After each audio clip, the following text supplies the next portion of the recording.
Good morning students. आज का मेरा टॉपिक है वो है एल्डिहाइड तथा कीटोन का आईपीसी नामकरण। एल्डिहाइड और कीटोन बहुत इंपॉर्टेंट टॉपिक हैं, इसका नामकरण बहुत ही महत्वपूर्ण है और इससे रिलेटेड क्वेश्चन आते रहते हैं। तो हम बात करते हैं, थोड़ा सा जनरल आइडिया ले लेते हैं। एल्डिहाइड और कीटोन का सिर्फ नामकरण के हिसाब से हम बात करने वाले हैं। एल्डिहाइड ग्रुप या एल्डिहाइड समूह। एल्डिहाइड समूह क्या होता है कि कार्बोनिल समूह होता है। कार्बन की दोनों संयोजकताएं तो ऑक्सीजन द्वारा संतुष्ट होती है। Both valency of carbon satisfied with oxygen and carbon की दो संयोजकता ऑक्सीजन के साथ संतुष्ट है, लेकिन तीसरी संयोजकता कार्बन की हाइड्रोजन के साथ संतुष्ट है, और चौथी जो संयोजकता में हाइड्रोजन भी आ सकता है और एल्किल आ सकता है, कार्बन आ सकता है, मतलब यहाँ पर कार्बन भी आ सकता है, हाइड्रोजन आ सकता है, कोई भी आ सकता है। लेकिन ये CHO ग्रुप कार्बन की तीन संयोजकता का ध्यान देना, कॉम्बिनेशन दो संयोजकताएं ऑक्सीजन द्वारा संतुष्ट है और एक संयोजकता हाइड्रोजन द्वारा संतुष्ट है, लेकिन चौथी जो संयोजकता बच रही है वो हाइड्रोजन द्वारा भी सेटिस्फाई हो सकती है और कार्बन द्वारा या किसी एल्किल या बेंजीन वाले द्वारा भी संतुष्ट हो सकती है। कीटोन ग्रुप की बात करें, कीटोन ग्रुप में कार्बन की दोनों संयोजकताएं ऑक्सीजन द्वारा संतुष्ट, दैट मीन कार्बोनिल यौगिक हो जाएगा, और बाकी जो शेष बची जो दोनों संयोजकताएं इधर वाली ये दोनों किसी भी कार्बनिक यौगिक द्वारा या कार्बन से रिलेटेड जो भी समूह है उस द्वारा संतुष्ट होगी। मतलब यहाँ पर कार्बन कार्बन होना जरूरी है, चाहे वो एल्किल हो सकते हैं चाहे वो एरिल ग्रुप हो सकता है। तो ये कीटोन वाली बात है। हम आईपीसी नामकरण के लिए हम करते हैं, पहले हम सिलेक्शन करते हैं एल्डिहाइड ग्रुप का। तो एल्डिहाइड यौगिकों का नामकरण, पहले हम एल्डिहाइड यौगिकों की बात कर लेते हैं। इससे रिलेटेड कुछ एग्जाम्पल्स यहाँ पर देखते हैं। देखो, इसका नामकरण लिखते समय ध्यान देना। सबसे पहले यदि प्रतिस्थापी है, श्रृंखला में प्रतिस्थापी के नाम लिखते हैं।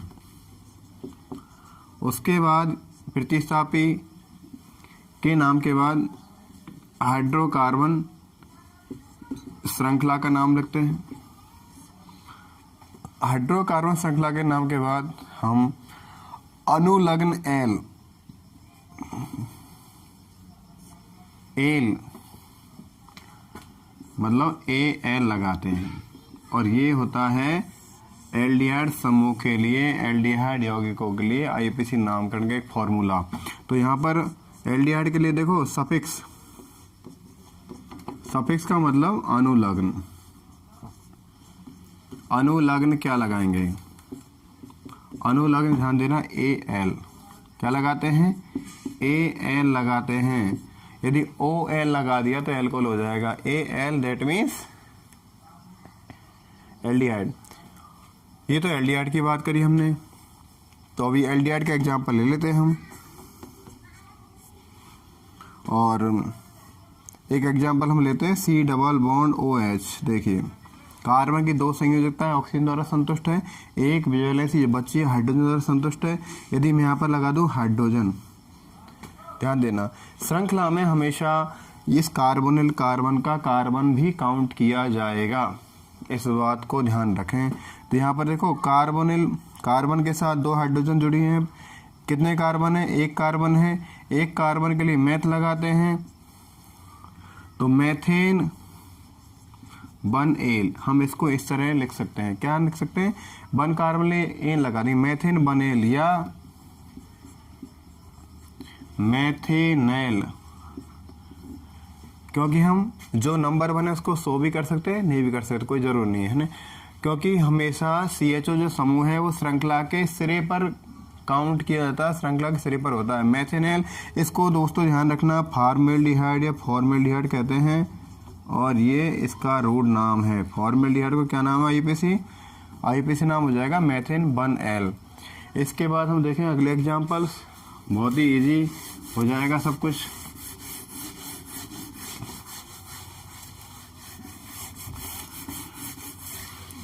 हाँ भाई, और एग्जाम्पल्स हम देखें। यदि मैं एग्जाम्पल ले, कार्बन चेन बना रहे हैं हम, यहाँ पर CHO ग्रुप ले लिया मैंने, यहाँ पर एक CH3, यहाँ पर H और यहाँ पर CH3 ये ऐड कर दिया। छोटा सा एग्जाम्पल है। तो सबसे पहले सबसे लंबी कार्बन श्रृंखला का चयन करते, इसमें एल्डिहाइड समूह भी उपस्थित होना चाहिए, सभी पर लागू होती है बातें। जौन सा भी आप क्रियात्मक समूह ले रहे हैं वो उस कार्बन श्रृंखला में होना अति आवश्यक है। तो यहाँ पर देखें कार्बन श्रृंखला का चयन कर चुके हैं। कार्बन श्रृंखला के ये प्रतिस्थापी है, ये कौन है, प्रतिस्थापी है। और यहाँ पर नंबर 1 डाल देते हैं, इधर से काउंट करेंगे, नंबर 2, नंबर 3। हमेशा श्रृंखला में अंकन क्रियात्मक समूह की तरफ से किया जाता है, इस बात को ध्यान रखें। और जिधर ज़्यादा प्रतिस्थापी उधर से किया जाता है। तो ध्यान देना, यहाँ पर नंबर 2 पर कौन है, मेथिल।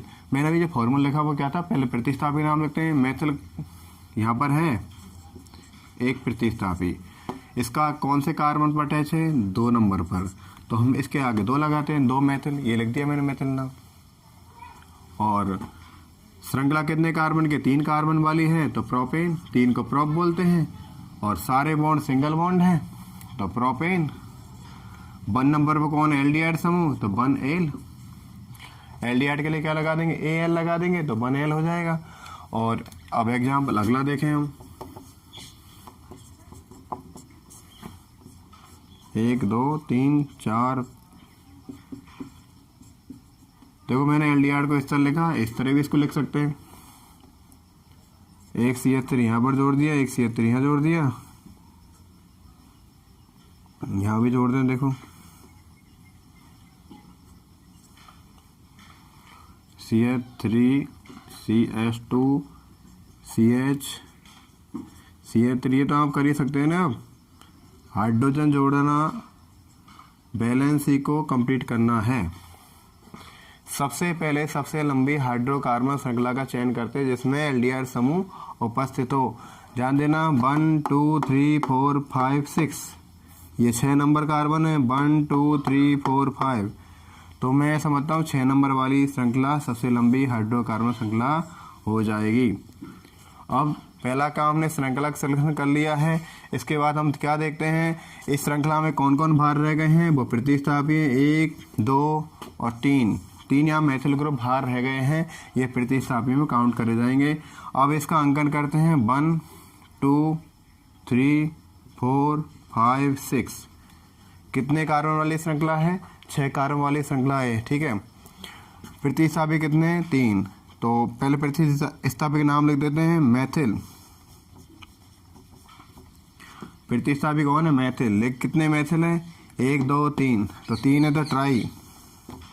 कौन कौन से कार्बन पर हैं, एक तो नंबर 2 पर है, एक नंबर 3 पर है, एक नंबर 4 पर है, तो 2 3 4 ट्राई मेथिल। और कितने कार्बन है इस श्रृंखला में, 6 के लिए हेक्स, और सारे single bond hexane, 1L। 1 number पर कौन है, एल्डिहाइड, इसलिए 1L लगा देंगे यहाँ पर, और इस बात को कंप्लीट कर लेंगे हम। अगला एग्जाम्पल और ले लेते हैं, 2 एग्जाम्पल और लेते हैं। जैसे यहाँ पर हम देखें, ऐसे ले लेता हूँ, चलो अब क्या करें।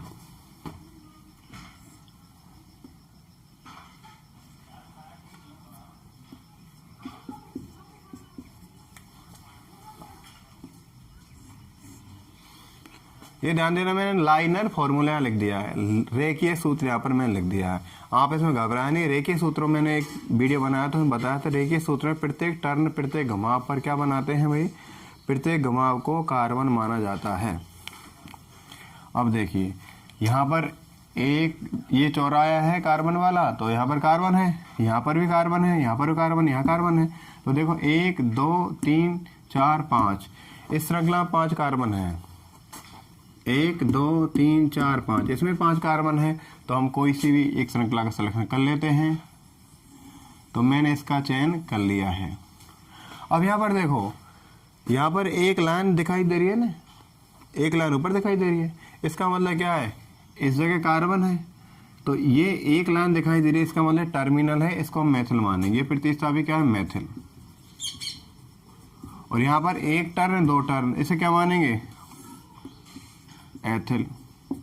इसको क्या मान लेंगे, एथिल। और ये क्या मान लिया जाएगा, फिर ये भी मेथिल मान लिया जाएगा, ठीक है। ये प्रतिस्थापी मतलब इसमें एक घुमाव और एक सिरा, 2 कार्बन हो गए, 2 कार्बन एथिल मानेंगे। यहाँ पर एक सिरा है, सिर्फ एक मेथिल मानेंगे, यहाँ पर भी एक सिरा एक मेथिल मानेंगे। अब देखो अंकन करें, 1 नंबर, इसको मैंने शो कर दिया, 2 3 4 5। इस श्रृंखला में 5 कार्बन है, लेकिन प्रतिस्थापी कौन, एक तो एथिल और एक मैथिल। ध्यान देना, एथिल और मैथिल हों, एथिल और मैथिल यदि हों तो वहाँ पर अंग्रेजी वर्णमाला का ध्यान रखते हैं, और अंग्रेजी वर्णमाला इंग्लिश अल्फ़ाबेट में एथिल का ई पहले आता है और मैथिल का एम बाद में आता है। तो पहले हम एथिल का नाम लिखते हैं। एथिल कितने के नंबर कार्बन पर ऐड है, 3 नंबर पर, 3 एथिल, 3 नंबर पर ऐड है, 3 एथिल हो जाएगा। और 2 नंबर कार्बन कौन कौन है, 2 डाई, मतलब 1 और 1 2, डाई मैथिल, 2 डाई मैथिल। और कितने नंबर वाली, कितने कार्बन इस चेन में, 5, तो 5 के लिए पेंट, और सारे बॉन्ड सिंगल, पेंटेन 1 इसका नाम हो जाएगा। और इसी तरह से हम नामकरण का वीडियो बनाने वाले हैं और कीटोन का वीडियो बनाने वाले हैं। इसके और एग्जाम्पल की हम बात करेंगे इस वीडियो में। और प्लीज़ यदि वीडियो अच्छी आए तो प्लीज़ लाइक करें, शेयर करें। आपके लाइक और शेयर से हमें कॉन्फिडेंस मिलता है और इसमें कोई पैसा लगता नहीं है यार, तो हमें इनकरेज करें और वीडियो देखते रहें। मिलते हैं अगली क्लास में। All the best.